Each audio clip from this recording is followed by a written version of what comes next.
우리 함께 사도신경으로 우리의 신앙을 고백하겠습니다. 나는 전능하신 아버지 하나님 천지의 창조주를 믿습니다. 나는 그의 유일하신 아들 우리 주 예수 그리스도를 믿습니다. 그는 성령으로 잉태되어 동정녀 마리아에게서 나시고 본디오 빌라도에게 고난을 받아 십자가에 못 박혀 죽으시고 장사된 지 사흘 만에 죽은 자 가운데서 다시 살아나셨으며 하늘에 오르시어 전능하신 아버지 하나님 우편에 앉아 계시다가 거기로부터 살아있는 자와 죽은 자를 심판하러 오십니다. 나는 성령을 믿으며 거룩한 공교회와 성도의 교제와 죄를 용서받는 것과 몸의 부활과 영생을 믿습니다. 아멘. 찬송가 280장 찬양 드리겠습니다.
하나님 말씀은 히브리서 10장 10절에서 18절 말씀입니다. 히브리서 10장 10절에서 18절까지 말씀을 봉독하겠습니다. 이 뜻을 따라 예수 그리스도의 몸을 단번에 들이심으로 말미암아 우리가 거룩함을 얻었노라. 제사장마다 매일 서서 섬기며 자주 같은 제사를 드리되 이 제사는 언제나 죄를 없게 하지 못하거니와 오직 그리스도는 죄를 위하여 한 영원한 제사를 드리시고 하나님 우편에 앉으사 그 후에 자기 원수들을 자기 발등상이 되게 하실 때까지 기다리시나니 그가 거룩하게 된 자들을 한 번의 제사로 영원히 온전하게 하셨느니라. 또한 성령이 우리에게 증언하시되 주께서 이르시되 그날 후로는 그들과 맺을 언약이 이것이라 하시고 내 법을 그들의 마음에 두고 그들의 생각에 기록하리라 하신 후에 또 그들의 죄와 그들의 불법을 내가 다시 기억하지 아니하리라 하셨으니 이것들을 사하셨은즉 다시 죄를 위하여 제사 드릴 것이 없느니라. 아멘. 코로나19의 시작이 2020년 1월부터였죠. 본격적으로 격리가 시작되고 예배를 드리지 못한 게 아마 3월 첫 주부터였던 것 같습니다.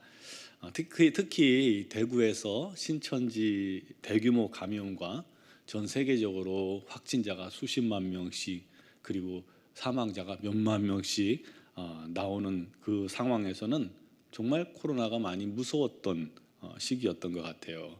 지금이야 이제 뭐 다들 면역이 좀 된 것 같은데요. 코로나에 대한 정보도 그때는 없었죠.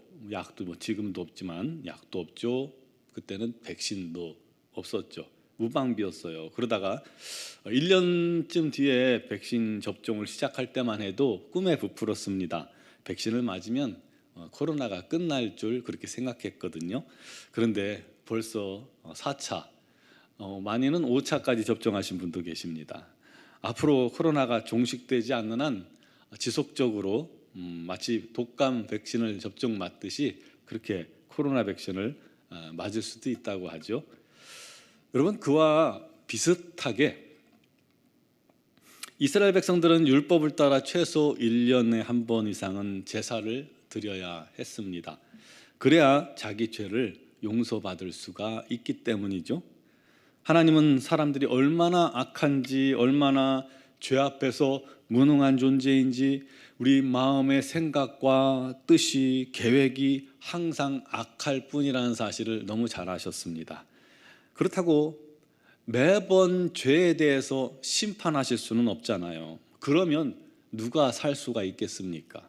그래서 하나님은 오래 참고 또 오래 참으신 겁니다. 하나님이 오래 참으시지 않았으면 우리는 아마 다 벌써 멸망하고 끝났을 겁니다. 그러므로 오래 참는 것 또한 복음입니다. 우리 하나님께서 오래 참고 기다리시며 많은 영혼들이 주께 돌아오기를 참아주신다는 것, 얼마나 감사한 일인지 모릅니다. 문제는 이스라엘 백성들을 하나님께서 하나님의 도구로, 하나님의 도구된 백성으로 부르시고 선택하셨죠. 그래서 그 이스라엘 민족을 통해서 세상을 구원할 그런 계획을 세우셨는데, 그들이 죄에 빠져 있는 이상 하나님 앞에 이들이 무슨 수로 나올 수 있고 무슨 수로 그들이 하나님의 도구로서 일을 할 수 있겠느냐는 거예요. 없잖아요. 그래서 하나님께서는 백성들이 죄 사할 수 있는, 죄 사함 받을 수 있는 길을 열어주신 겁니다. 그건 바로 희생 제사를 통한 죄 사함이죠. 죄를 지은 죄인들이 형편에 따라서 흠없는 수소나 송아지, 순양, 순염소, 비둘기 등을 가지고 제단 앞에 나오면 제사장이 한 손은 죄인의 머리에, 짐승을 가지고 제사하러 나온 사람 머리 위에, 또 한 손은 짐승의 머리에 이렇게 손을 동시에 얹습니다. 그리고 기도를 통해서 이 죄인의 모든 죄를 이 짐승에게 전가시키는 거예요. 신학적인 용어로 죄의 전가라고 합니다. 짐승의 죄가 넘어가는 겁니다. 그리고 그 짐승을 그 사람 앞에서 잡습니다. 제가 닭 잡는 것도 어릴 때부터 많이 봤고, 개 잡는 것도 봤고, 염소 잡는 것도 봤고, 소 잡는 것, 돼지 잡는 것 제가 다 봤는데 굉장히 끔찍합니다. 물론 이제 닭 같은 작은 짐승은 이렇게 사람이 꺾으면 꼼짝도 못하고 죽는데, 물론 닭도 잘 안 죽을 수도 있어요. 소나 돼지 같은 큰 짐승들은 뭐 요즘이야 뭐 다른 방법이 있지만 옛날에는 이렇게 때려서 잡았잖아요. 잘못하면요, 이 잘못 빗 맞으면 죽지 않고 이 큰 것들이 펄펄 뜁니다. 사지를 묶어놔도 소용없어요. 짐승이라도 자기 생명이 걸린 문제라 죽을 듯이 뛰면요 굉장히 무섭습니다. 여러 명이서 간신히 붙잡고 이제 동맥을 끊잖아요. 동맥을 자르면 피를 흘리며 이것들이 죽어가는데, 그 장면도 더 끔찍해요. 사실은 눈물 꾸벅꾸벅하면서 눈물 흘려가면서 피가 이렇게 쏟아져 내려올 때 참 두렵고 무서운 일입니다. 그 짐승의 각을 이제 뜨잖아요. 내장을 다 제거하고 부위별로 절단하는 과정에서는 붉은 피가 낭자합니다. 피 비린내가 진동하죠. 제단 앞에서 자기 죄를 위해 죽어가는, 그리고 그 비명을 지르고 괴성을 지르며 죽어가는 이 짐승들을 바라보는 이 짐승의 주인, 죄인은 어떻겠습니까? 무슨 생각이 들겠습니까? 이 죄에 대한 두려움을 그걸 보면서 느끼게 되고요. 심판에 대한 무서움도 깨닫게 되고요. 자기 죄 때문에 죽어가는 제 짐승에 대한 미안함, 그런 것들이 섞여서 그 자리에서 벌벌 떨며 눈물을 흘리는 겁니다. 그런데 그렇게 끝나고 나서 죄사함을 받고 돌아가면 다시 죄를 짓지 않는 그런 삶을 살 수 있습니까? 아니잖아요. 사람이 죄인으로 태어나 죄를 이기지 못해요. 또다시 죄를 짓습니다. 그러므로 매번 그런 일을 반복해야만 하는 거예요. 11절에 이 제사는 언제나 죄를 없게 하지 못하거니와. 방법이 없죠. 그렇게라도 해야죠. 그런데 결국 이 문제를 해결하기 위해서 예수께서 이 땅에 오신 것입니다. 스스로 흠없는 어린 양, 완벽하고 완전한 제물이 되어 주신 것입니다. 첫사람 아담에 의해서 온 세상에 죄가 들어왔고 온 세상이 죄에 빠진 것처럼 이제 예수님은 둘째 아담, 마지막 아담으로 이 땅에 오셔서 온 세상의 죄를 대신 짊어지고 십자가를 지신 것입니다. 주님은 그리스도이시기에, 구원자이시기에 짐승의 제사처럼 더 이상 반복하는 제사를 드릴 필요가 없어요. 주님은 한 영원한 제사를 드리셨습니다. 완전한 제사예요. 더 이상 제사 드릴 필요가 전혀 없는 영원하고 완전한 제사를 드리신 것입니다. 본인이 직접 제물이 되어 주셔서 말이죠. 그러므로 이제 예수를 믿고 영접한 자는 그런 완전한 죄사함을 얻게 됨을 믿으시기 바랍니다. 주님의 죄사함이 완전하다는 것은 바로 이것입니다. 17절에 그들의 죄와 그들의 불법을 내가 다시 기억하지 아니하리라. 다시 기억하지 아니하리라. 우리 주님께서요, 저와 여러분들의 죄, 그동안 지었던 모든 죄 다시는 기억하지 않으신다는 거예요. 모르신대요.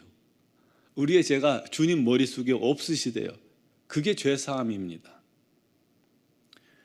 그러므로 다시 죄사함의 제사를 드릴 필요가 없다는 거예요. 왜요? 우리 예수 안에 있기 때문에요. 그 예수의 은혜 아래 있기 때문에 더 이상 제사를 드릴 필요가 없는 겁니다. 주님이 완전한 제사로 끝내버리신 거예요. 그뿐 아니라 하나님과 우리를 화목해 했죠. 우리를 의인되게 하셨죠. 하나님을 아빠, 아버지라 부르게 해주셨습니다. 그러므로 이제 예수 믿는 모든 사람은 예수의 피를 힘입어 담대히 성소에 들어갈 힘을 얻게 된 것입니다. 하나님과 직접 만나며 하나님 앞에 기도하며 하나님께 예배드리게 된 것이죠. 여러분, 이게 얼마나 놀라운 축복인지 모릅니다. 주님께서 자기 몸을 들여 열어주신 놀라운 생명의 길이고 축복의 길임을 여러분 믿으시기 바랍니다. 이제 우리가 기도하는 것은요, 주님이 생명 주고 내어주신 복입니다. 우리가 찬양하는 것도요, 주님이 생명으로 우리에게 허락하신 복입니다. 예배도 특권이라고 하잖아요. 주님의 생명으로 얻으신 것입니다. 우리가 주님의 생명으로 주신 복을 가지고 예배하는 거예요. 기도하는 거예요. 은혜죠. 여러분, 그 은혜를 날마다 기억하길 바랍니다. 그러므로 날마다 또 담대히 예수의 피를 힘입어 주님의 보좌 앞에 나아가 기도하고 또 그 주님과 동행하는 그런 놀라운 은혜를 누리는 주의 자녀들이 되시기를 주님의 이름으로 축원합니다. 기도드리겠습니다. 사랑하시는 아버지, 우리가 무엇이건데 주께서 여기까지 이끄시고 우리를 그토록 사랑하시고 우리를 위해 모든 걸 다 내어주셨나이까. 그 주님으로 인해 우리가 다시는 제사할 필요가 없이 영원한 죄사함을 얻게 됨을 감사합니다. 우리가 지은 수많은 죄 주님께서 기억조차 하지 않으실 만큼 완전하게 처리되었음을 믿게 하여 주옵소서. 아버지 하나님, 그 은혜를 날마다 기억하고 감사하게 하여 주옵소서.